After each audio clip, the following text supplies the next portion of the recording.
Cam Mcevoy recently just broke the world record for the 50-meter freestyle. There's also a lot of different insights and opinions people on the internet have about the way sprinters should train. Obviously the sport has to evolve, and with Cam having unconventional ways of training, everyone wants to copy it. But as a two-time Olympian myself, and I have a decent 100 freestyle PB, I'm going to show you the exact things you should be focusing on which suits you, and not to be buying into the hype of a world-class, one-of-a-kind swimmer.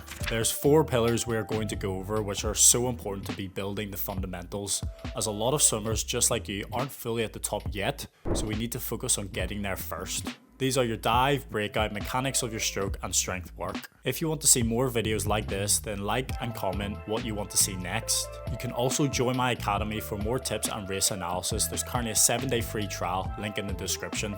So the first element we're going to look at is the dive, and in this part of the video we're going to look at a dive analysis in 3 parts to it: the setup, the flight position and the entry, and then we'll look at the breakout because it all correlates together. But for a 50-meter freestyle, 100-meter freestyle or a sprint event, these things are super important in terms of the setup. So we're making sure that we're getting the most amount of explosiveness and power outside, out of the dive, and then into the water. So the setup, we want to really focus on engaging the legs, the bigger muscles. We don't want to be putting too much tension in our arms and our hands and try to rip the block, because if you think about it, your hands and your arms are a lot weaker technically and a smaller muscle than your glutes and your quads and your legs. So we want to actually make sure that we're engaging our legs rather than our arms and trying to rip the block. A lot of the swimmers I work with, they all say they want to rip the block with their hands, but I say to them, well, actually you get more power output, more force from the legs. So engaging them is actually more important, and having tension in them is again more important rather than your arms. So that's why I've said engage 5 out of 10 on the arms. But if we have a quick look of the breakout itself, or of the dive itself, as you can see here, my hips are nice and high. We want to have the hips higher than the rest of our body, because if we have this at a bigger angle and a larger angle, we're actually going to be able to create more momentum, create more force, and therefore be able to dive further out. As you can see here as well, my head position is quite neutral, and my arms and my hands are that 5 out of 10 tension, not too tense, but we're actually trying to engage your glutes and your quads first, because that's the thing that we want to get explosive. So that was the setup. Now we're going to be looking at the flight position. So as we come out of the dive, you can see here, the first thing that I want to do is tilt my head and look forward, because where does your eyes and your head, if they're looking forward, you're probably going to go in that direction. If your eyes and head are looking straight down at the bottom of the pool at the floor, your body's probably going to go in that direction, which means you're diving straight to the bottom of the floor and not out and direct. So really think about it. That's your first cues. When you're in that starting block, you're really starting to tilt your head forward and start to look forward, because that's where you want to go. Again, now because your hips and your legs are tense and you're trying to develop that force, it's now ready to engage to go forward too, and it's going to go in that direction where your head and your eyes are going. Then with the arms, you want to just be able to really start to tuck them in and really start to bring your elbows to the surface, or to the ceiling and to the roof. So making sure that our elbows are doing that rather than going straight into that streamline position where you're going into the streamline too early. The streamline position is actually towards the end, so when you're starting to enter the water rather than at the very start. So as you can see here, this is a really great flight position, and because my back leg is now flicked up to the surface, or not to the surface, to the ceiling and to the roof, and then everything else is very aligned, and now I'm starting to bring my head and my eyes down to the floor. So we're in this really nice flight position. As you can see now, my hands are starting to come together, so I'm going into that streamline position. You can see it's a very late within the flight phase that our hands come into that streamline position, and then my feet are now coming together. So we flicked our back foot up, and then as we come closer to the water in the entry phase, they start to come together so that we come into this pike position, which is the position we want to be in, meaning our hands enter first, then our head, then our body, then our hips, and then our feet.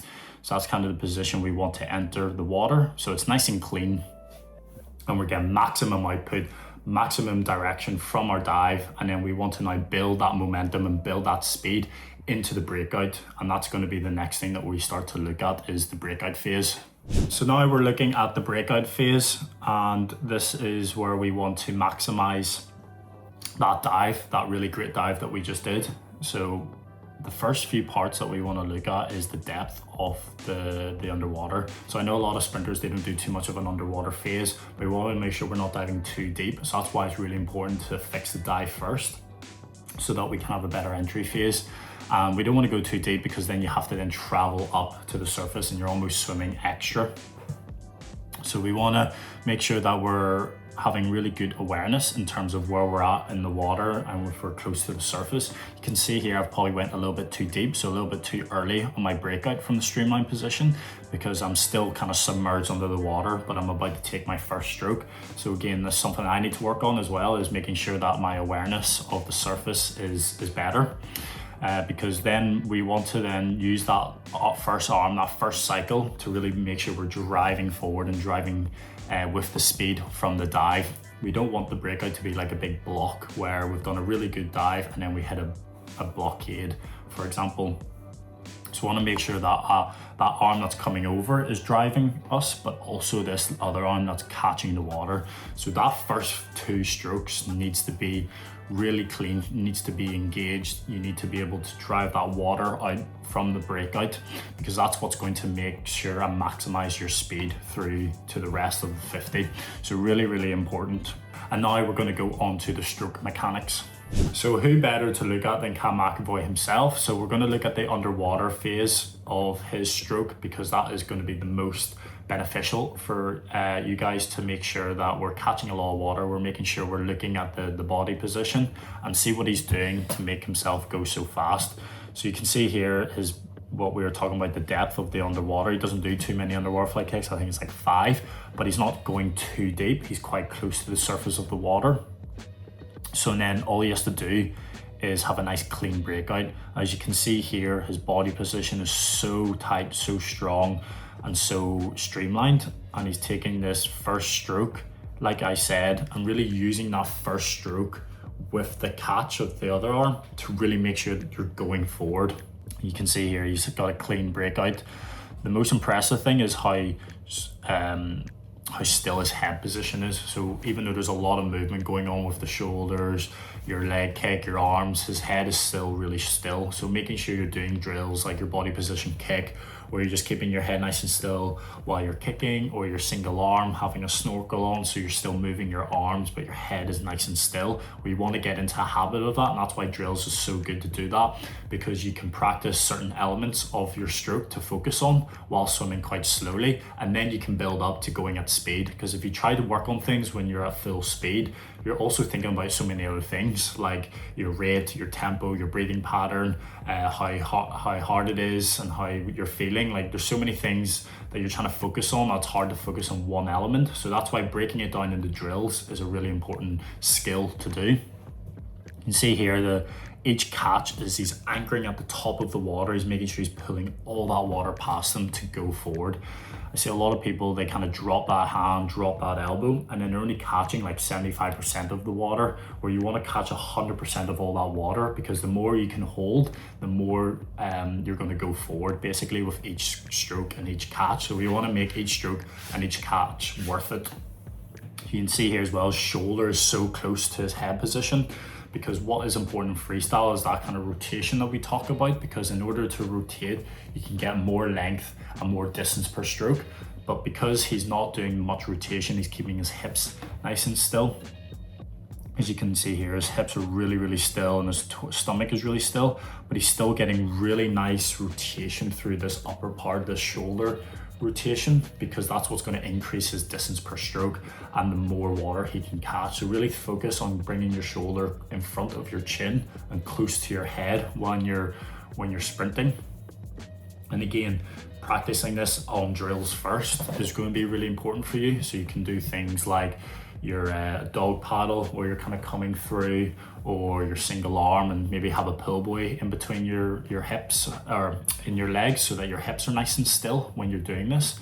And it's just really about rhythm, but also being really tight and strong through this midsection, through the body position. So that's something that he's really, really good at, and those are some of the tips and cues that you can start to work on, is making sure our head position is nice and still, making sure our hips are nice and still, getting really good rotation through your shoulders to increase that distance per stroke, and then really making sure you're anchoring at the top of the water, bringing your catch all the way through and exiting all the way through, so your arms are straight coming out of the water rather than pulling halfway and then exiting the water. You want to come all the way through. So the last part of all this is going to be the strength work. So this would be an example of a strength power kind of session that I would give my swimmers, and it's very specific to swimming. We don't want to go to the gym to become massive, to become big bodybuilders. We want to use the gym to be an assistance to the swimming and make sure that our swimming becoming stronger in terms of the pull work that we're doing.